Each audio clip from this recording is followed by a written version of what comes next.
అందరికీ నమస్కారం. ఒక్క క్షణం ఆలోచించండి. ఒకవేళ దేవతలకే చావొస్తే, శక్తివంతులైన దిక్పాలకులు సైతం బలహీనులైపోతే? అవును, పురాణకాలంలో సరిగ్గా ఇదే జరిగింది. అహంకారం వల్ల కలిగిన శాపం, అంధకారంలో మునిగిపోయిన ముల్లోకాలు, మరణం లేని అమృతం కోసం దేవతలు మరియు దానవులు చేసిన మహాయజ్ఞమే సముద్రమథనం. కాని ఆ సముద్రాన్ని చిలకడం సాధ్యమేనా? విష్ణుమూర్తి కూర్మావతారం ఎందుకెత్తాల్సొచ్చింది? అసలీ మథనం వెనక ఉన్న రహస్యమేమిటి? ఈరోజు మనం కూర్మావతారం మరియు సముద్రమథనం యొక్క సంపూర్ణ గాథను తెలుసుకుందాం. కథ ప్రారంభమయ్యేది ఇంద్రుని అహంకారంతో.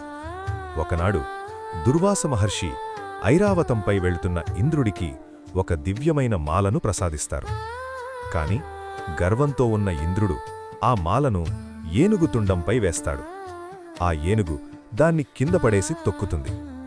తన ప్రసాదాన్ని అవమానించినందుకు కోపించిన దుర్వాస మహర్షి, నీ సంపదంతా సముద్రం పాలవుగాక, దేవతలంతా శక్తిని కోల్పోవుగాక అని శపిస్తారు. ఆ క్షణం నుండే దేవతల తేజస్సు నశించింది. దీన్ని అదనుగా చూసుకుని రాక్షసరాజు బలిచక్రవర్తి స్వర్గంపై దండెత్తుతాడు. యుద్ధంలో ఓడిపోయిన దేవతలు దిక్కుతోచక బ్రహ్మదేవుని వద్దకు, ఆపై శ్రీమహావిష్ణువు చెంతకు చేరుకుంటారు. శ్రీమహావిష్ణువు ఒక అద్భుతమైన మార్గాన్ని సూచిస్తాడు. అదే క్షీరసాగర మథనం. సముద్రాన్ని చిలికితే వచ్చే అమృతాన్ని తాగితేనే దేవతలకు తిరిగి శక్తి వస్తుందని చెబుతాడు.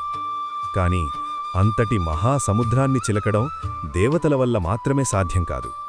అందుకే శత్రువులైన రాక్షసులతో సంధి చేసుకోమంటాడు. అమృతం మీకు కూడా ఇస్తామని ఆశ చూపి రాక్షసులను ఒప్పిస్తారు దేవతలు. చిలకడానికి కవ్వం కావాలి, అందుకే మందర పర్వతాన్ని ఎంచుకున్నారు. తాడు కావాలి, అందుకే పాముల రాజైన వాసుకిని కోరారు. రాక్షసులు వాసుకి తలవైపు, దేవతలు తోకవైపు నిలబడ్డారు. కాని ఇక్కడే ఒక పెద్ద సమస్య ఎదురైంది. మందర పర్వతాన్ని సముద్రం మధ్యలో పెట్టి చిలకడం మొదలుపెట్టగానే ఆ పర్వతం బరువుకు సముద్రం అడుగున ఉన్న బురదలోకి కూరుకుపోవడం మొదలైంది. ఆధారం లేనిదే మథనం సాధ్యం కాదు. అప్పుడు శ్రీమహావిష్ణువు ఒక మహాకూర్మం అంటే తాబేలు రూపం దాల్చాడు.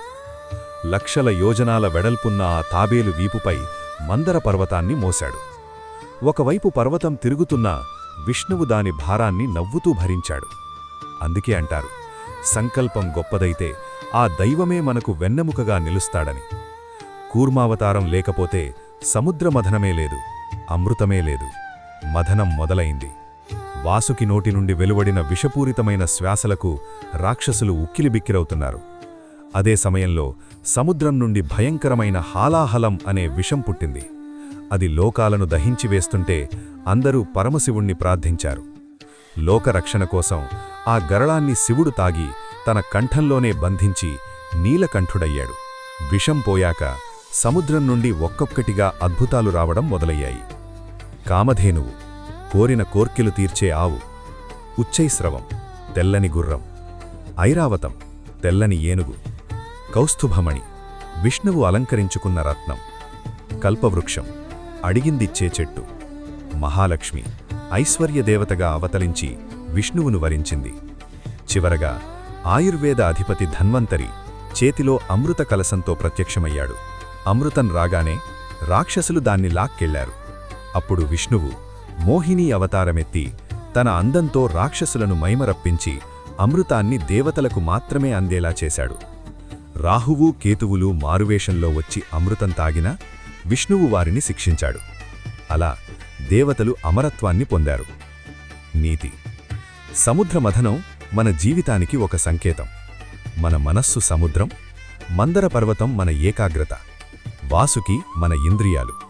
మనలోని చెడును అంటే రాక్షసులను, మంచిని అంటే దేవతలను కలిపి మధిస్తేనే చివరకు జ్ఞానమనే అమృతం లభిస్తుంది.